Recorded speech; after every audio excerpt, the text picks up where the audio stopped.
Congress party అభ్యర్థిని మీరే కావాలని రౌడీగా చిత్రీకరిస్తూ ఉన్నారు, తప్పుడు ఆరోపణలు చేస్తున్నారు అంటూ కూడా చెప్తా ఉన్నారు. బొమ్మలు ఉన్నాయి కదా పోలీస్ స్టేషన్లలో, బొమ్మలు ఉన్నాయి. మాది ఉన్నదా? బీఆర్ఎస్ పార్టీకి సంబంధించిన కార్యకర్తలే ఉన్నాయా? ఎవరే ఉన్నాయి? చిన్న శ్రీశైలం యాదవ్ అనేటు ఉంది, వాళ్ళ తమ్ముంది ఉన్నది. మాది ఉన్నదా? బీఆర్ఎస్ పార్టీకి సంబంధించిన సునీత గారిది ఉన్నదా? మాగంటి గోపినాథ్ ఉన్నదా? వాళ్ళ తమ్ములది ఉన్నదా? ఎవరిది ఉన్నది చెప్పు? ఎవరిది రౌడీజము? ఎవరిది రౌడీ కుటుంబము? చెప్పండి. మరి ఇవాళ బైండ్ ఓవర్ మా బీఆర్ఎస్ పార్టీకి సంబంధించిన వాళ్ళకి చేసిల్లా బైండ్ ఓవర్? ఎవరికి చేసిల్లు చెప్పండి? చిన్న శ్రీశైల యాదవ్ అనేటోనికే చేసిల్లు, ఆయన అనుచరులనే చేసిరు 100 మందిని. ఓన్లీ ఈ డివిజన్లో ఉన్న వాళ్ళే 100 మంది ఉన్నారు. ఈ హైదరాబాద్ అంతా వాళ్ళ దుకాణం చాలా తక్కువ చిన్నగా ఉన్నది అనుకుంటున్నావా నువ్వు? ఇక్కడ వాళ్లకు అధికారం వస్తే 3,97,000 మంది మీద జులుం ప్రదర్శిస్తారు. ఇక్కడ ఉన్నటువంటి వేలాది షాపుల మీద వాళ్ళ యొక్క దౌర్జన్యం కొనసాగుతుంది. ఇక్కడ ఉన్నటువంటి వేలాది షాపింగ్ కాంప్లెక్స్ల మీద వాళ్ళ దౌర్జన్యం కొనసాగుతుంది. ఆటో కార్మికుల మీద వాళ్ళ దౌర్జన్యం కొనసాగుతుంది. అన్న ఇంతకుముందు మేము అట్లా పోతా అంటే మా యొక్క బీఆర్ఎస్ సంబంధించిన కరపత్రం వాళ్ళకి ఇచ్చి మాట్లాడే ప్రయత్నం చేస్తూ ఉంటే వాళ్ళు సానుకూలంగా స్పందించి నాయన మేము ఓటేస్తాం, మీరు ఏం టెన్షన్ పడకండి, ఆ అమ్మని తిరగద్దని చెప్పండి అని చెప్పేసి చెప్తా ఉన్నారు. ఒక్క ఫోటో తీసుకుంటామండి, వద్దొద్దు మా ఇంటికి వాళ్ళ సాయంత్రం వస్తారు వాళ్ళు అని చెప్పేసి అంత భయపడుతున్నారు అన్న జనాలు. ఆ విధంగా భయపెట్టిల్లు.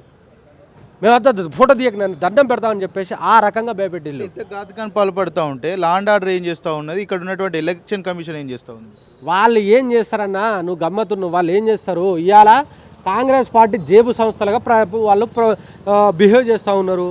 రేవంత్ రెడ్డి హోంమంత్రి కింద వాళ్ళు పనిచేస్తారు, పోలీస్ డిపార్ట్మెంట్ ఉంటుంది.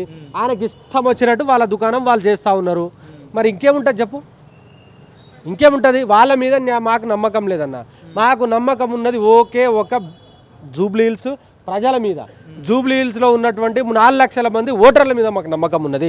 మేము జూబ్లీ హిల్స్ ప్రజలకు ఒకటే విన్నవించుకుంటా ఉన్నాము, దయచేసి మీరేసే ఓటు మా భవిష్యత్తు మీద ఉన్నది. మీరేసే ఓటు 4 కోట్ల భవిష్యత్తు మీద ఉన్నది. మీరు ఓటేసి కాంగ్రెస్ పార్టీని ఓడగొడితే మాకు పెన్షన్లు వస్తాయి. మీరు ఓటేసి ఇవాళ కాంగ్రెస్ను ఓడగొడితే మాకు నౌకర్లు వస్తాయి. మీరు ఓటేసి ఇవాళ కాంగ్రెస్ను ఓడగొడితే మాకు నిరుద్యోగ వృద్ధి వస్తుంది. మీరు ఓటేసి ఇవాళ మీరు కాంగ్రెస్ పార్టీని ఓడగొడితే మా ఇళ్ళకి కరెంట్ వస్తుంది. మీరు ఓటేసి ఇవాళ కాంగ్రెస్ పార్టీని ఓడగొడితే మా ఇళ్ళకి నీళ్ళు వస్తాయి. దయచేసి చెప్తున్నాము, మీ యొక్క ఓటు అమూల్యమైన ఓటు ఇలా తెలంగాణ రాష్ట్ర భవిష్యత్తు మీద ఆధారపడి ఉన్నది. ఆలోచించి ఓటేయండి. ఈ గాడిదలు, ఈ దున్నపోతులు కాంగ్రెస్ సంబంధించిన ఎవడైనా పైసలు ఇస్తే తీసుకోండి, కానీ బీఆర్ఎస్ పార్టీకి ఓటేయండి అని చెప్పి ఒక క్వశ్చన్ అడుగుతున్నా. జూబ్లీ హిల్స్ నియోజకవర్గానికి సంబంధించి సుమారు 1,50,000 పైచిలకు ఓట్లు ఉన్నాయి.